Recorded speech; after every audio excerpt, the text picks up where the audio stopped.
Hey guys, it's me. I'm at home, just got off of work and thought I'd make a little video update for y'all, for both of you. I'm pretty excited. I got a new microphone that just clips on here with a magnet. So, if nothing else, I got a cool new gadget.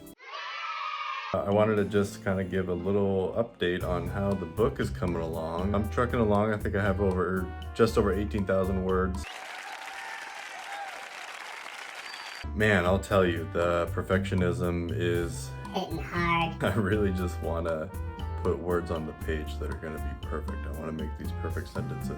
It feels really weird to write ugly, as I've been encouraged to do, but I see now that that's really the only way that I'm ever going to get this thing done. A buddy of mine recommended this sequence of drafts, and part of that was naming the first draft 0, which I really like because it's almost like your preliminary draft. It's just like you kind of throwing up on the page.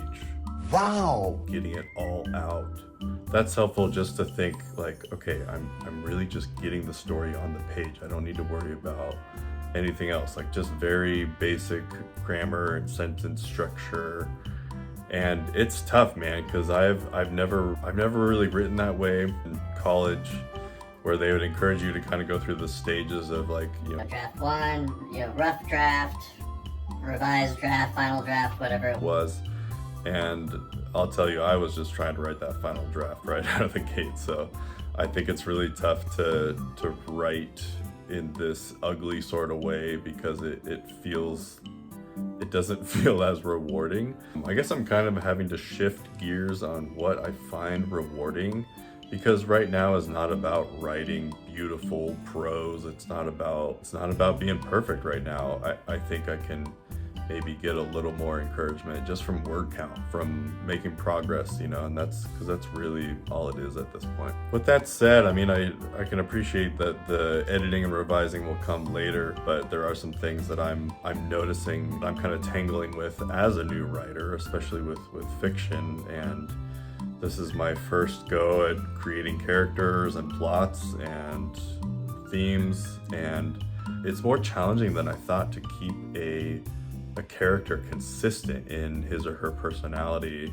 I think depending on the mood that I'm in and the kind of like worldview and beliefs and attitudes that I'm having at that very time of writing, that can very easily leak into my character. And so I know in the revising stage, I'm gonna have to go back and just check for that consistency, because I don't want a character that's kind of just up and down. I want to have a character that feels believable. I mean, obviously there are going to be reactions and mood changes in the character, but I don't want it changing from one scene to the next.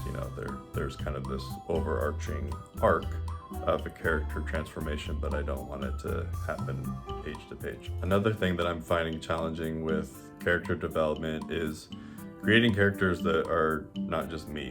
I mean, I think it's true that authors kind of infuse some of their personality and attitudes into a character, but I don't want it to just be, 5 people that are me that just have different names, because that would be boring.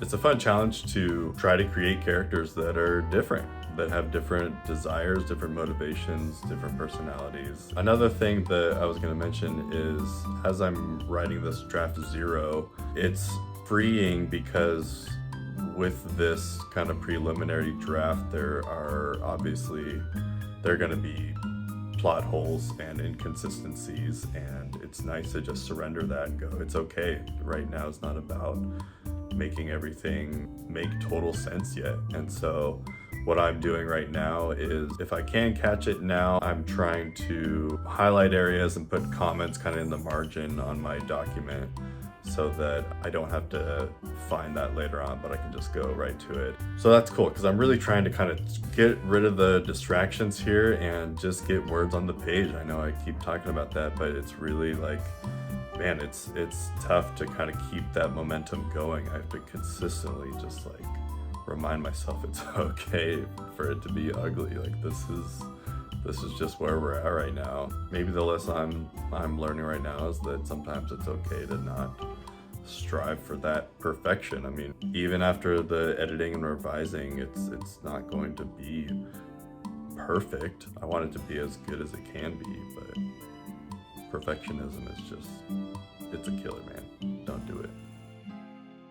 Another thing that I'm kind of keeping in the back of my mind for later edits and revisions is continuity of timeline, because I'm finding that my story isn't gonna be totally chronological, and so if I am jumping around a little bit with timelines, I want to make sure that things are clear, because I don't want the reader to be confused and to have things that happened previously not carry over to when that timeline is resumed. There are so many things that I'm learning in this process that just never would have crossed my mind, and I think that's kind of a fun part of taking this project on and writing this story, is a lot of it is just totally new. Yeah, so that's kind of where I'm at. Thanks for watching. See you soon.